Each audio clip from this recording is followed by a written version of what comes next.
Okay, the Ruger American in 22-250. This project I've been working on for a friend of mine.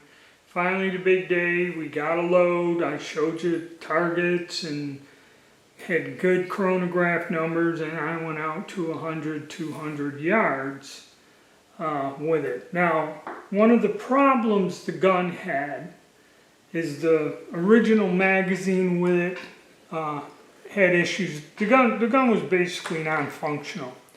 So I bought a Ruger 308 multi-cal, and it worked fairly good. The only problem is, I believe the cartridges, I had to pull down cases. They're not shiny, they're not new, and they have a tendency to stick in the magazine and not feed up. If you've seen, I pull it out and squeeze it a little or jiggle it, and then it'll pop up. I think if I wet tumbled the reloads next time I make them, get them nice and shiny and smooth, that problem was there. It was intermittent through the shooting. Also, another thing, the way this stock is, in this red, this is MCN or whatever, this rest, this stock don't fit in it, and no matter what I did, I'd constantly drift, wiggle, and move with this.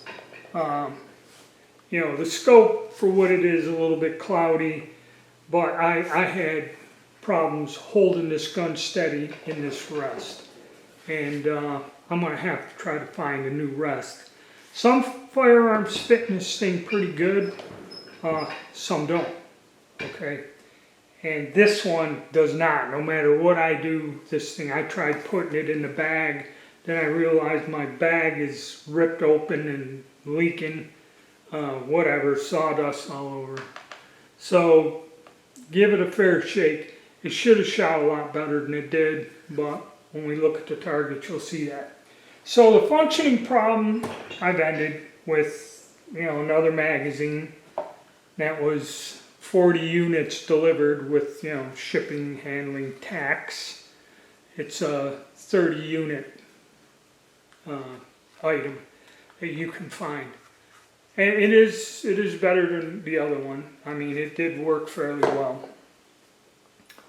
So, taking that into consideration, the way the shape of the stock is, and it didn't quite fit in this rest well, let's go take a look at the targets at what we got at 100 and 200 yards. Alright, so at 100 yards, this is not impressive. I mean, when we did 50, they were all tight in the, bullseye. It was a good group. Here, and I think this is where I made my mistake going with 10 rounds. When these bullets are traveling at 3,600 feet per second, that gun gets hot. And it should be tested with maybe 4 rounds max, maybe 3, because how many shots are you going to take at game, out there? So, not very impressed. And I don't know where I ended up, because both of them are kind of the same pattern. It's kind of like once the barrel heated up after 5 shots, the point of aim. Now it's dead on, so we're going to assume that I was shooting high, and I think when I first shot I noticed these 3 here. So we got like a 1 1/4 group here, and the gun was acting up. So then I loaded 3 more, and I think I shot here, 1, 2, 3, so that's 6 rounds. And then I loaded the last clip of 4 rounds, which probably was up here. So looking at the groups, 1 1/4, this is not good. I think I may have flinched or jumped or something on one of them. So that should have been a lot closer. Then once the gun heated up, we see we're at 2 inches, and again another flyer. I was fidgeting, and struggling with this. I think I put it on a bag and tried it on the bag. Then I found the bag was damaged. So that probably led to a bit of that. But as we still see, it does group. So I guess consensus is I take the thing back to the guy who owns it, had him shoot it, and that's why I didn't adjust the scope or nothing. It's not mine. Let him sit down, take his time, give him some ammo, let him shoot it, see if he likes it, then, take it from there. Maybe he will, maybe he won't. Alright, let's look at what happened when we went to 200 yards. Now, strangely enough, the 200-yard group, while it is tighter, somewhat. Let me see, we'll look at the other one real quick. The farthest spread on this was 7 inches. The farthest spread on this is 5. So actually this group was better. The barrel was given ample time to close, or cool. The barrel was given ample time to cool. And I also was shoving the rifle into that,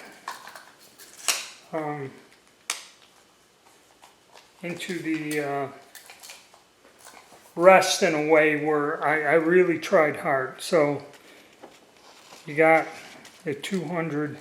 That's not a bad group there. That's 2.5 inches at 200 yards. So yes, the gun and the ammunition is capable. That was probably one 5-shot group. Then when the barrel heated up, it could have moved there or vice versa. This could have been the first 5-shot group with that tight grouping there, a couple wild ones, and once it heated up, it would move the point of impact and bring it to this. But that 3-shot group, excluding the 2, is 1 inch.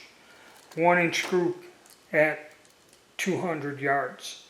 Could be a couple flyers, okay, after. So we're going to say that is what it did. It shot the closest there and then migrated once it heated up after 5 rounds.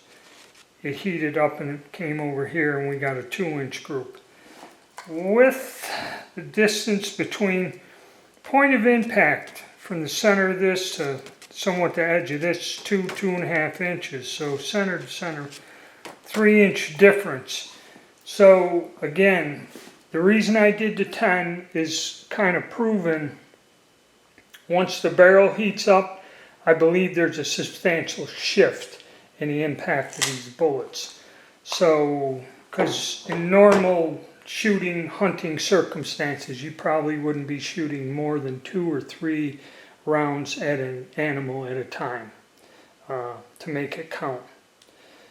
So there we go, much better, tighter group. I think that's the cause of it. And then, after wedging and hanging on like crazy into that rest, like I said, I have to find another rest. But it looks good. Alright guys, hit the like button, subscribe, and stay tuned.